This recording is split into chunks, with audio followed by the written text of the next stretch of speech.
오늘은 성서지리 이집트에 대한 말씀을 좀 나누며 은혜를 나누고자 합니다. 이집트 하면 성경하고는 매우 가까운 또 밀접한 관계가 있죠. 성경에는 이집트라고 안 하고 뭐라고 그래요? 애굽이라 이렇게 얘기하는데, 애굽과 연결되어 있는 성경의 인물들이 많이 나옵니다. 첫째는 아브라함이죠. 아브라함이 가나안 땅에 살면서 애굽으로 내려간 적이 있어요. 왜 내려갔을까요? 왜 내려가죠, 애굽으로? 한번 읽어보시죠. 창세기 12장 우리 10절 시작.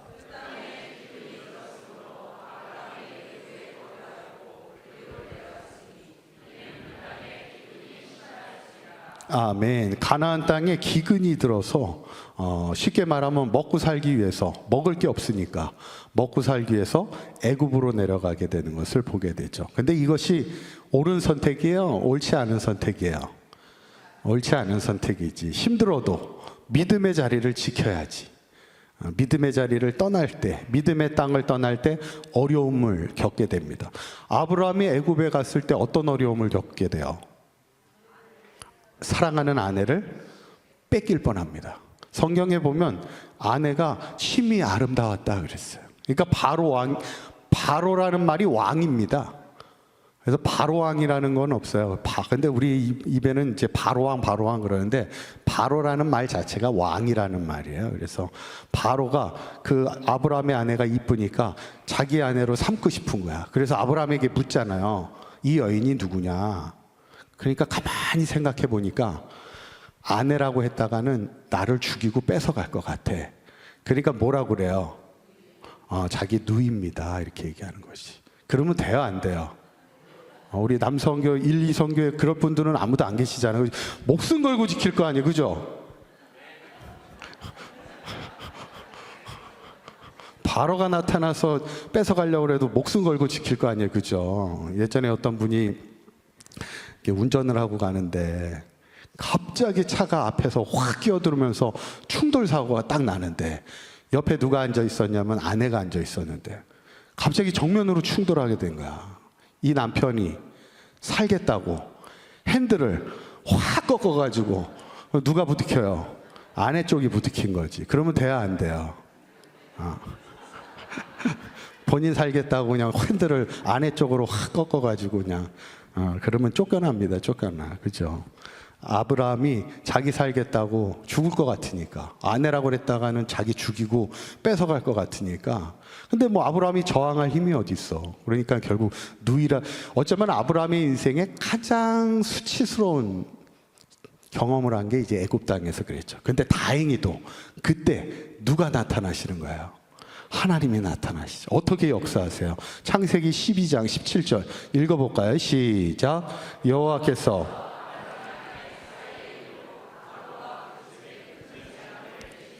아멘. 하나님께서 누구의 집에 큰 재앙을 내려요? 바로와 그의 집에 큰 재앙을 내린 거예요. 그러니까 바로가 깨닫게 된 거야. 아브라함이 보통 사람이 아니구나. 그 뒤에 하나님이 계시는구나. 이걸 깨닫게 되고는 바로에게 아브라함에게 찾아가서 아내를 빨리 데려가. 진작 얘기하지. 이렇게 얘기를 하는 거예요. 진짜 나 죽을 뻔했어. 이러면서 진짜 빨리 데려가. 이러면서 이제 아브라함이 아내를 찾아서 이제 다시 가나안 땅으로 돌아가게 되는 거예요. 이게 뭔 얘기를 하는 거예요? 믿음의 사람은 아무리 힘들고 어려워도 믿음의 땅을 떠나면 된다, 안 된다? 안 된다, 그거예요.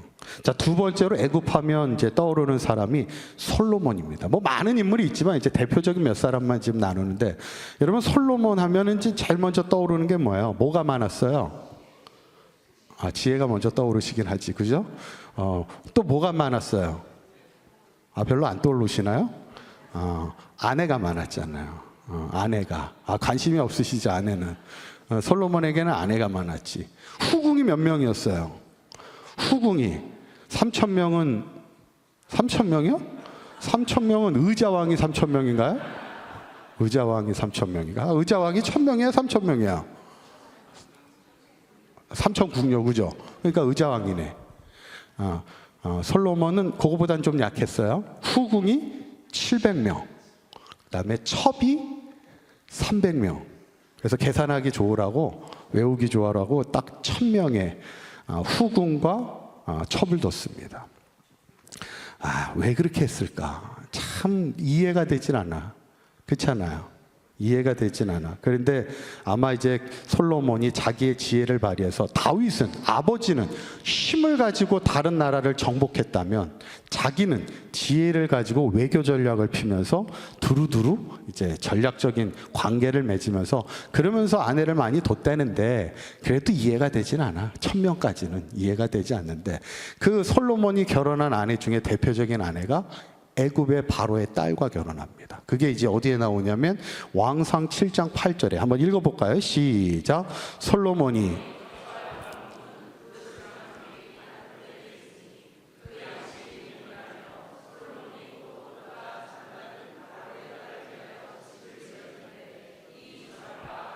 아멘. 누구와 결혼하냐면 바로의 딸과 결혼하고 그 바로의 딸을 위하여 뭘 지어줘요? 집을 지어주는 거야. 야, 그러니까 참 하나님의 성전을 지은 것도 귀한 일이긴 하지만 이 이방 여인들을 위해서 집을 지어주고 나중에는 이방 여인을 위해서 그들이 섬기는 신당도 같이 지어주고 참 그러니까 이게 이제 안타까운 거예요. 로마서 16장에 보면 어떤 말씀이 나오냐면 선한 데 지혜롭고 악한 데는 뭐 하라고 나와요? 악한 데는 밀어내야지. 근데 이게 거꾸로 되면 안 돼. 선한 일에는 미련해 이 사람이. 근데 악한 일에는 머리가 잘 돌아. 그러면 돼야 안 돼요? 아이들 가만히 보면 거짓말할 때 보면요 머리가요 기똥차게 돌아갑니다. 그런 걸 볼 때가 있어요. 그러니까 사람의 이 애들의 문제만이 아니야. 인간이 그렇다는 얘기예요. 인간이 선한데 지혜로워야 그게 진짜 지혜지. 악한 일에 머리가 잘 돌면요 그게 좋질 않아. 어떻게 보면 솔로몬은 선한 일에도 지혜로웠는데 악한 일에도 지혜로웠어. 그게 결국 솔로몬을 무너뜨리게 됩니다. 우리 바라기는 사각교회 우리 성도님들이 선한 일에 지혜로우시고 이것이 악한 일이라 하면 미련한 자가 되어서 그것을 행하지도 생각하지도 말하지도 않는 그게 진짜 지혜로운 인생임에 그런 인생을 살아가시기를 간절히 축원합니다. 세 번째는 애굽하면 제일 먼저 떠오르는 인물 가운데 하나가 요셉입니다. 요셉이 번성한 어떻게 보면은 출세한 곳이죠. 창세기 41장 41절 43절 읽어봅니다. 시작. 바로가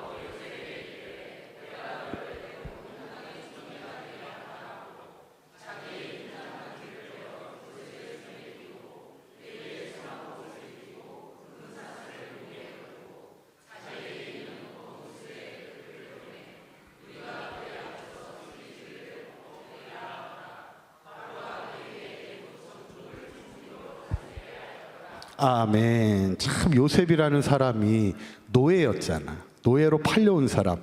어떻게 보면 참 하찮은 사람인데 인생의 역전을 이렇게 이룬 사람이 요셉만한 사람이 없어요. 그죠? 그 당시 이집 애굽이라면 최고의 문명이 발달된 나라입니다. 거기에서 총리가 된다는 것. 야, 이거는 얼마나 큰 인생의 역전이야. 하나님은 그 이방 땅에서 노예로 팔려간 그 작은 한 사람을 그에게 총리가 되게 하시고 그를 통하여 하나님을 높이는 놀라운 도구로 사용했던 것이 바로 그 애굽 땅, 이방 땅이었음을 보게 됩니다. 저는 바라기는 우리 사강교회 모든 성도님들이 사강 지역에서도 잘 나가시지만 남양에서도 화성에서도 대한민국 땅에서도 세계 어느 곳곳에 가서도 우리의 자녀들이 하나님을 높일 수 있는 믿음의 자녀로 역전되는 그런 놀라운 역사가 있기를 간절히 축원합니다. 마지막 네 번째는 이스라엘 민족이에요. 이스라엘 민족이 번성한 곳이 바로 애굽입니다.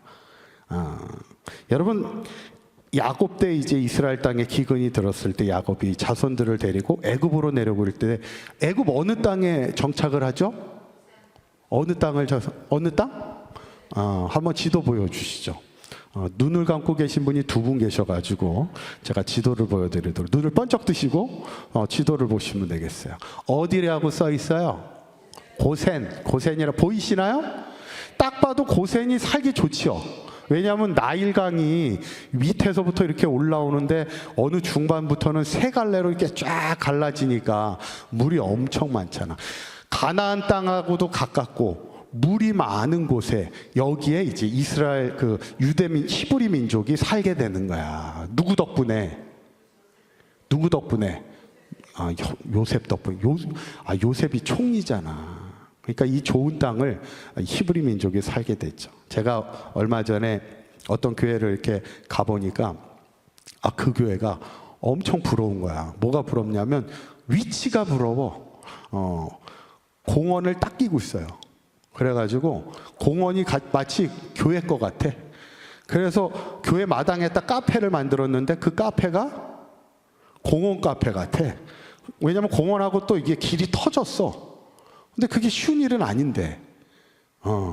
알고 봤더니 그 교회 교인 중에 그런 분이 좀 계신 거야. 옛날에는 좀 그런 게 통했어요. 지금은 그런 거 했다가 큰일 나. 근데 옛날에는 좀 통했어. 그런 정보들이 이렇게 좀 있어가지고 이렇게 해가지고 그렇게 되는 경우가 좀 종종 있었어. 그죠? 왜 교회를 저 벌판에 세우지? 막 그래서 처음에는. 그렇잖아요. 여의도 순복음교회도 처음에 교회 세울 때 왜 벌판에다 교회를 세울까 그랬어요. 인천에 가면은 인천 순복음교회라고 있어요. 거기 큰 교회입니다, 지금. 아니, 무슨 논두렁에다 교회를 짓는 거야. 나중에 되니까 그 옆에 신세계 백화점이 들어오기 시작하고 거기가 일대가 완전히 그냥 확 개발이 됩니다. 이게 마이크 대고 할 얘기는 아니긴 하지만 여튼 이게 다 뭐가 이렇게 정보가 있어. 그래가지고 좋은 위치를. 근데 뭐 우리 사강교회도 좋은 위치잖아요. 언덕에 딱 있고 멀리서 봐도 우리 사강교회가 딱 보이잖아. 그렇지 않아요? 네. 뭐 얘기하다 그 얘기까지. 원래 그 순복음교회 그거는 없는 건데 여의도 순복음교회도 없는 얘기인데 그렇죠. 고센 땅이 좋잖아. 누구 덕분에? 요셉 덕분에 아주 풍성한 땅이었어. 근데 문제는 뭐냐면 항상 좋을 일만 있는 건 아니야. 좋다가도 안 좋을 때가 또 찾아. 요셉이 죽자 이제는 이 히브리 민족이 뭐로 전락해요? 노예로 전락합니다. 왜 노예로 전락했을까요? 그 이유가 있어요. 한번 읽어볼까요? 출애굽기 1장 11절에 있는 말씀 읽어봅니다. 시작. 감독들을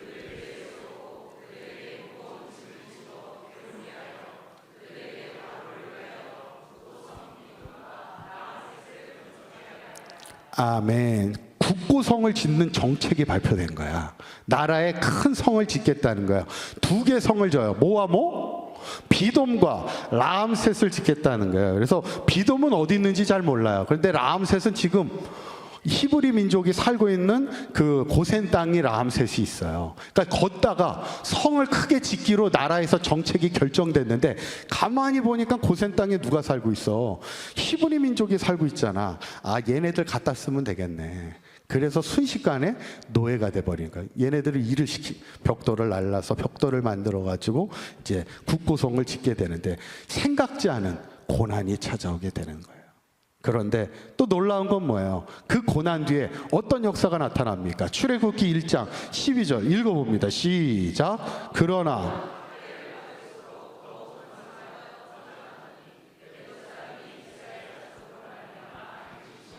아멘. 학대를 받을수록 더욱 어떻게 돼요?